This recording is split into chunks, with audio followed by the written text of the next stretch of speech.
In eastern Afghanistan, this is the road deep into Taliban territory. My name is Susanna George, and I'm the Kabul bureau chief for the Washington Post. Amid ongoing peace talks, the Taliban invited the Post to spend a day with them, touring territory they'd retaken from the Islamic State in Nangarhar province. For us, this was a rare opportunity to see a part of nearly half the country that's controlled or contested by the Taliban. This territory is normally off limits to non-Afghan journalists, but for this visit, we were invited by the movement's senior leadership, and we were assured we'd be protected.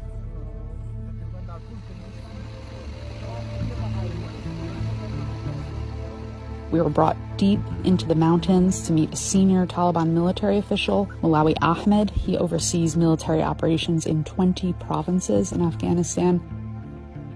And he wanted to boast about the group's military victories over the Islamic State, which were significant. Even a U.S. official described them to me as catastrophically successful. But Ahmed was also trying to do some image adjusting. He allowed photos and videos of this mini press conference-like meeting he held, and he emphasized that civilians returned to this area because they felt safe with the Taliban.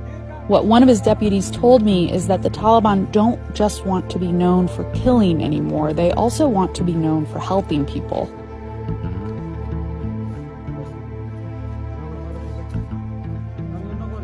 But at the same time, all the commanders kept returning to the importance of continued violence to achieve these political goals. Just hours before the leadership meeting, there was a large Taliban attack on Bagram Air Base.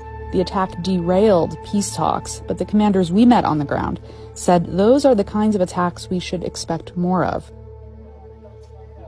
As one commander put it, he said he believes the world does see the Taliban as more legitimate now, and he said that's all because of the group's military fight.